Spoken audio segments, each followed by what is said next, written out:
And we're moving to this point where the irresistible force, the vibrational change, is coming face to face with what thinks it's the immovable object, the control system, but it ain't. And we're starting to look each other in the eye. And we're going to see more and more of this. The control system's going to come under more and more challenge and more pressure and more questioning as we move through this period. As the new energy, the new information epoch becomes more and more impacting upon human society, human perception, and the world in which we live. There is a change in the ocean of energy that we are living in and decoding. It's a new flow, and it's getting faster.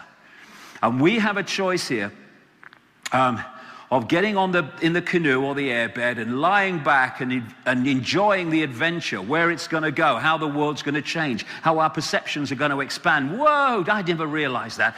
I've never seen that before. Isn't that incredible? And all these things that are going to be happening, it's going to be an amazing world we're moving into.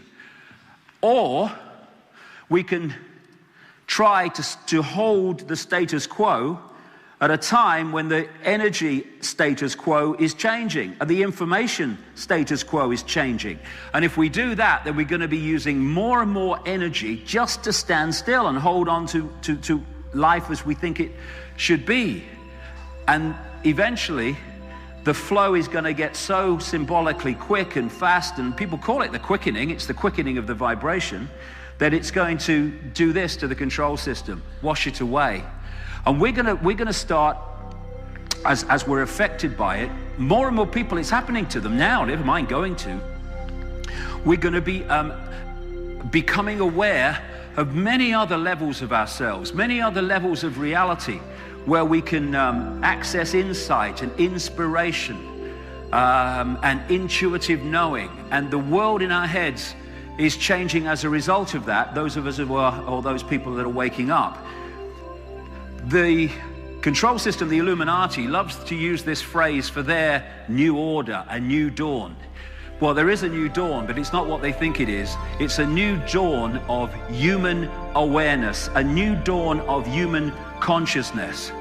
We have gone through this process where we once were connected to a wider awareness. We've seen this control system move in, and now we're going to see the reverse.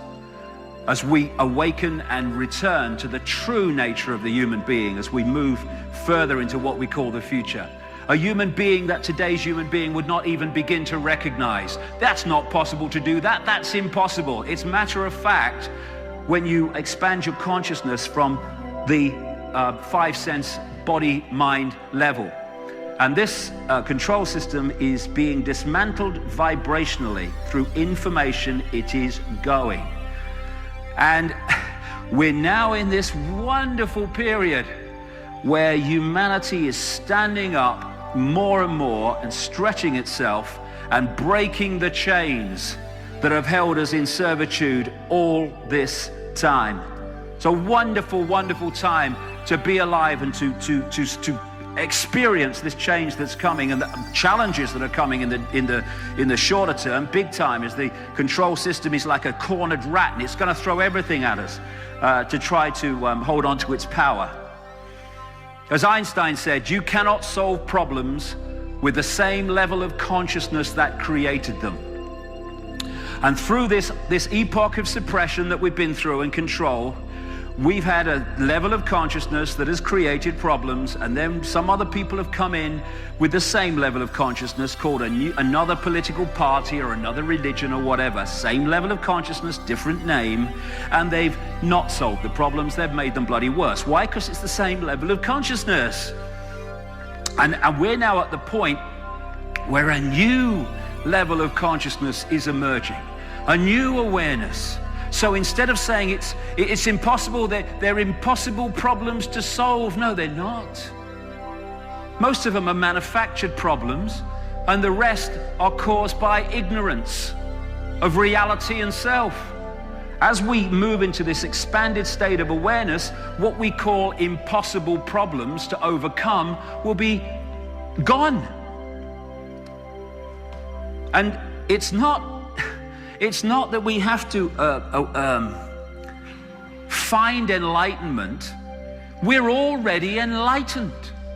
We're already all that is, has been, and ever can be. What we've done is allow barriers of belief system and preconceived ideas to keep us vibrationally from connecting with that infinity that we already are.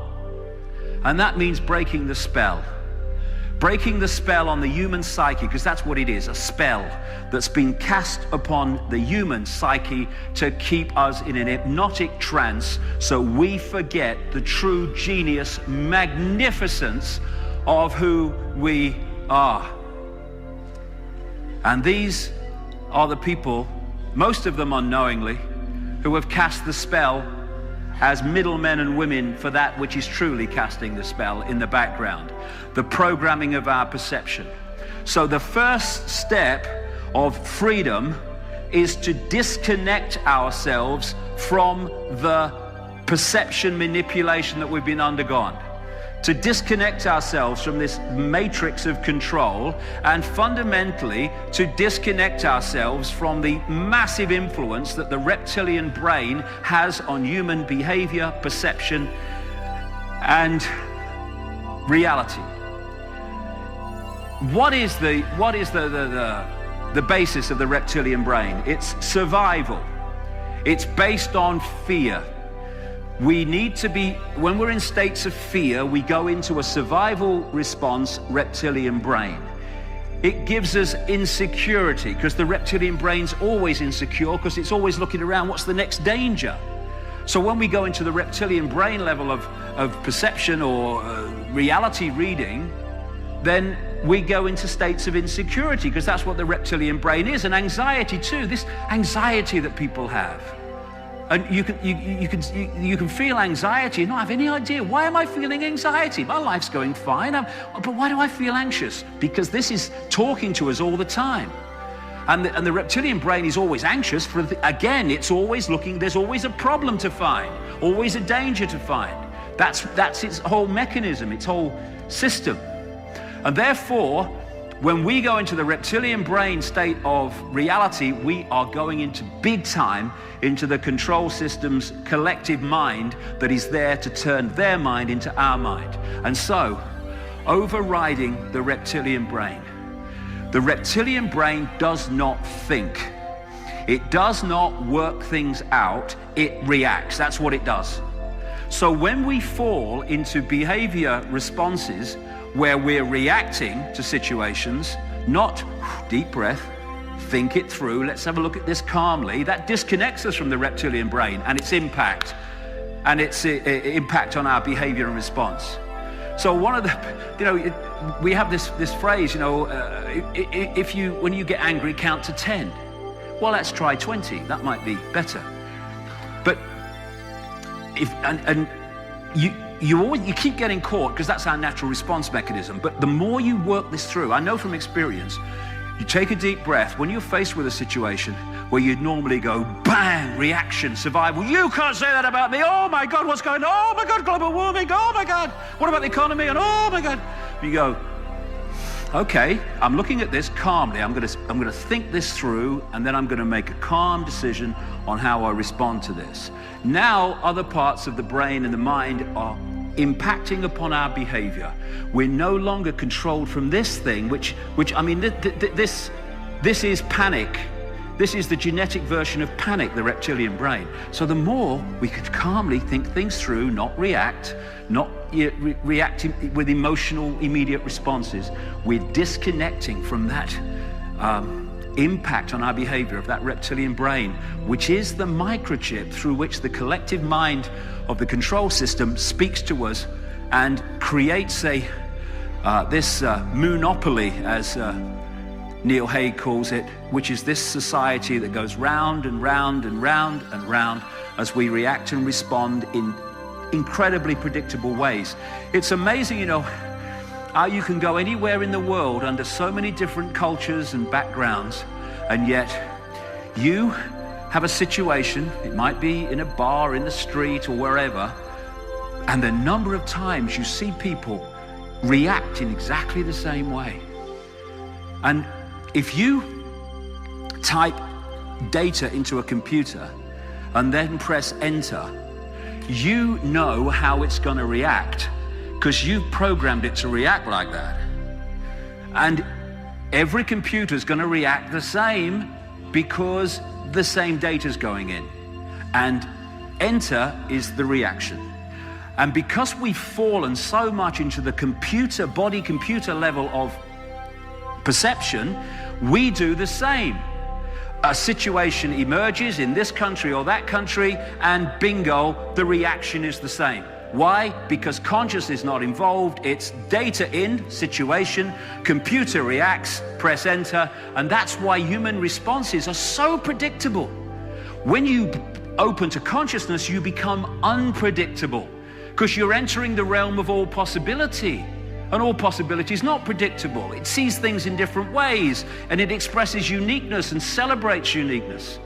And it moves out of the computer level of reaction and response. Belief and preconceived idea is just like a computer program because it reacts the same and it edits reality. This is why you can talk to someone with a preconceived idea or a really strong belief, and they literally don't hear what you say. I've seen television programs where what they did is they got a man and a woman who've been having like relationship problems, and they both had big time preconceived ideas about each other. In other words, programmed perceptions. What they did then was get them to talk to each other while they filmed it. And then they took them away and they asked both of them, what did the other one say and in what tone did they say it? They then played the original chat back to both of them, and they were shocked to see that how they received what the other one said and how they said it was often nothing like had actually been said. How many times do we say to people, I never said that? You did. Why? Preconceived idea of the person is editing the information being received to fit the preconceived idea.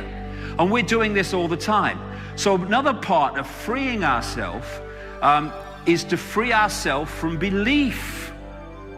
Not free-flowing, okay, I'm looking at this is what I feel at the time, but I'm open that it's something else in the light of new information. Instead of belief, rigid belief, I'm going to edit my reality to fit the belief. Where they want us to believe, because when we believe, we are in a box.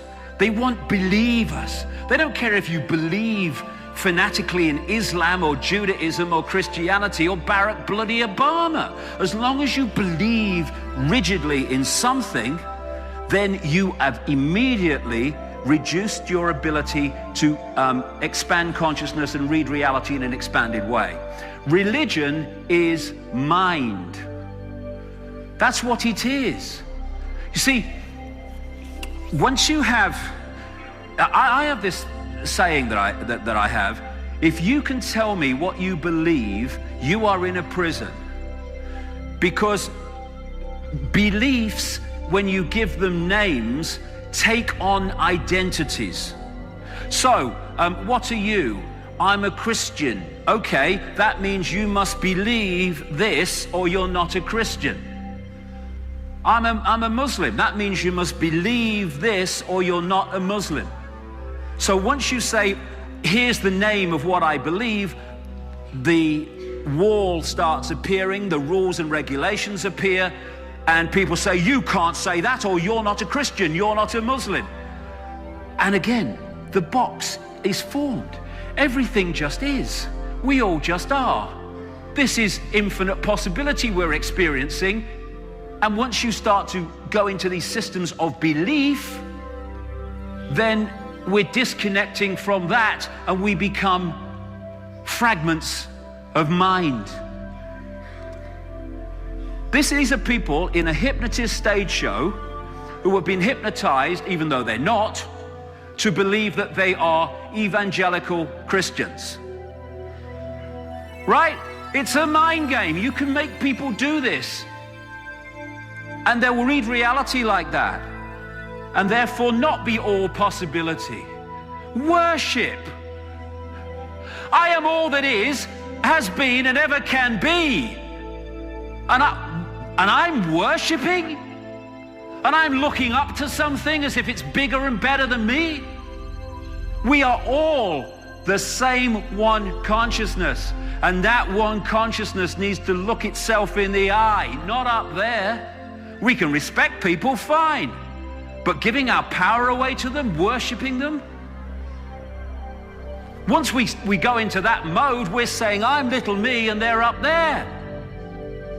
We're all one infinite consciousness, bar none. And these are prisons of the mind, prisons of consciousness that keep us from consciousness. We call them religion, politics, race, the biggest one, self-identity, that hold us in servitude to little me, to limitation. I identify with my race. Why? It's a vehicle for your consciousness to experience this reality. What are you identifying with being black, white, or sky blue, pink for? It's just a vehicle. And it's all limitation. And when we see life through the tunnel vision of preconceived idea and rigid belief, we're never going to A, express our true magnificence, and B, we're never going to understand what the hell we're part of and what we're doing here. Because scientific experiments have shown that when you have a rigid belief system, whatever it is, the neurons in the brain fire off in a certain pattern. And in doing so, they are reading reality to fit the belief.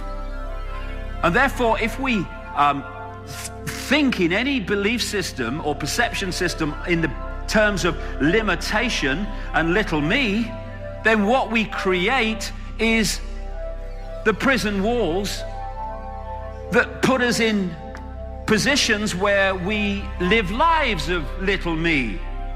Not because we are, because we believe we are. What can I do? I'm just little me. Well, that's it then. What are you going to do with your life? Nothing. Why? Because you don't believe that that's possible. I am infinite consciousness, all that has been, ever will be.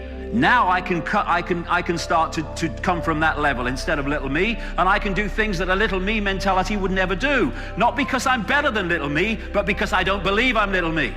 And this one does. So if we open our minds and let the demons out, the demons of programming, out, and get this blank sheet of paper going.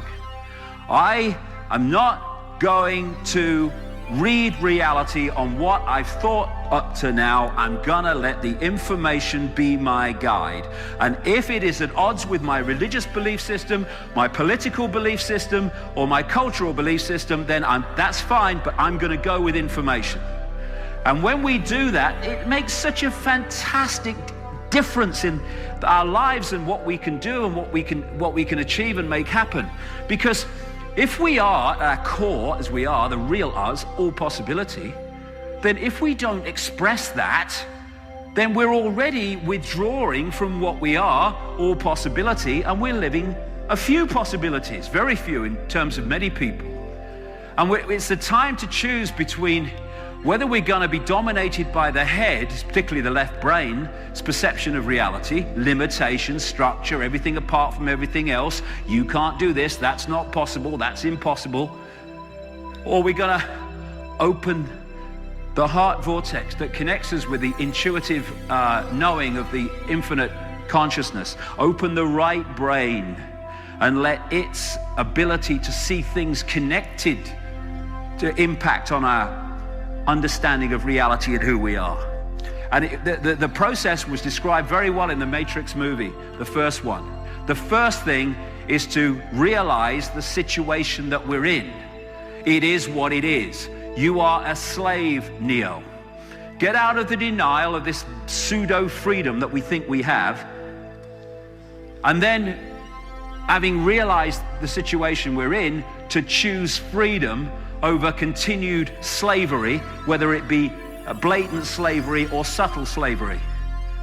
And when we make that choice to be free, and we're prepared to go with what life then brings us as a result of that decision, then a transformation starts. And it can, I mean, in my case, my transformation happened on national television. And I went through this period where it was widely believed that I was completely crazy, insane and all that stuff. You've ruined and finished your life, they said. You'll never go anywhere now. Right, okay, we'll see about that, shall we? And the transformation is breaking down the energetic construct that we have created by our previous sense of self. Our state of being, our mental, emotional state, our sense of perception is being broadcast constantly as a vibrational pattern. And that vibrational pattern is drawing to us energy fields that sync with what we're putting out. We call these energy fields people, places, ways of life, jobs, locations. And so we create a life experience based on what we're putting out and what we're drawing in through what I call vibrational magnetism. When we go through this transformation that I'm talking about, where we say, I can see the situation I'm in, I choose freedom, then there is a change, often dramatic, not always, a change in our vibrational broadcast state, because we have changed our attitude, we have changed our sense of perception. And what happens then is what we were pulling in before changes, because we're no longer syncing with that. And what can happen in these transformational periods, and there'll be people in this room will be going, that happened to me, that did, is people go out of your life because you're no longer connecting them vibrationally. Locations change, jobs change, what you do, lifestyles change. Everything can change once you change, because we are creating that reality by drawing it in. And this is why the control system wants us to believe we are little me. I have no power. Because when we believe that, we are putting out a vibrational pattern that says, I'm little me, I have no power. What do we draw into our lives? Manifestations of little me and I have no power. So that's why they're trying to program us to believe in that, because they know we'll then create it in the holographic reality. And when we go through some of these transformations and we're breaking out of the whole patterns, it can be frustrating. There was a time in the early 90s where I was so frustrated, so almost crushed by what was happening to me, that I didn't want to upset anybody. So I found this hill in a place called Wiltshire in England, not far from Stonehenge. And I walked up this hill, there's nobody, no houses behind. And when I got to the top, I screamed my bloody heart out just to get this frustration out of me. And so I completely relate to these pictures from the Matrix, because I've been there. And once we start to awaken, we start to, as they say, know thyself. And stop relating with David Icke and Charlie Smith and all these names that we give to our experience, and start to connect with the true magnitude of who we are. This is who we are. Everything from the beginning, my birth, my ancestors, my children, my wife, everything comes together simultaneously. I saw everything about me and about everyone who was around me. I saw everything they were thinking now, what they thought then, what was happening before, what was happening now. There is no time. There is no sequence of events. There's no such thing as limitation of distance, of period, of time, of place. I could be anywhere I wanted to be simultaneously. That is who we are, and that is what the control system is desperate to stop us remembering. And when we know thyself and we realize that's who we are, our perception of our possibility just explodes. People say to me, why don't they kill you? 'Cause they can't. That's why. They can't. And I'm not kidding. If they cannot enter my decoding system as being able to remove me, they cannot remove me. Because if I don't decode it, it cannot manifest holographically. And when, years ago when I traveled America in the 90s, and I met loads and loads of whistleblowers and people that were putting information out, and they were invariably going, I don't know how long they'll let me do this before they kill me, and all this stuff. And I'm thinking, what are you talking about? You're going to create your own reality if you're not careful. All those people are either dead or have had their lives destroyed financially by the system. Why? Because they believed it was possible. Therefore, they decode it into holographic reality. Bingo, it's happened. We need to redefine ourselves, not from I can't, to the true magnitude of who we are, not just as a concept, but living it, bringing it into this reality. And then we'll see where the power is. And it's not with a few dark suits in some government department. It's here. That's where the power is. And as we redefine ourselves from little me, I'm just a human, to I am infinity, having an experience as a human. No more little me, no more control system. One depends on the other for their existence.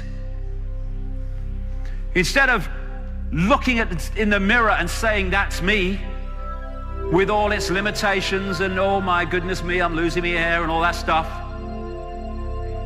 to seeing that that's a reflection of the vehicle through which we are experiencing this tiny frequency range we call the world.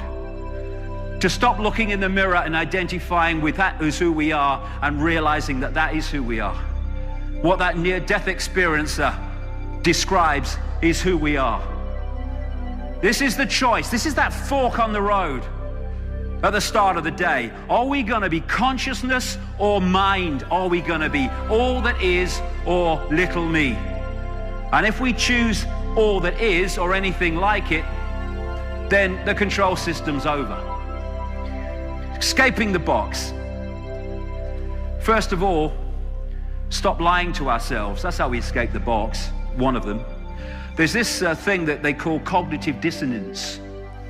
And what that means is that you have a belief system and you come across an experience or information that puts a challenge on that belief system. And you go into an uneasy emotional state because there is a difference between your belief system and the information or experiences you've had. And they call this uneasy state in psychology cognitive dissonance. This is a good thing if this makes us go, hold on a second, in the light of this new information or this experience, I've got to look again at my belief system. That's fine, that's brilliant, that moves us on. What so many people do, not least the skeptics as they call them in science and stuff and religious fanatics, is when they come across this situation with cognitive dissonance, they have to find a way of explaining away that so this does not move. And because of that, they don't move on. They find a way of explaining why that can be true and this can be true. They're lying to ourselves.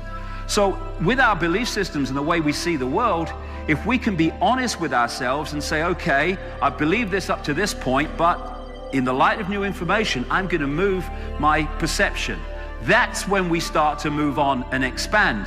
And without being honest with ourselves and without hiding from the truth while claiming to try to find it and going into denial, change the subject, don't want to talk about it. It's funny, people in this room will relate to this.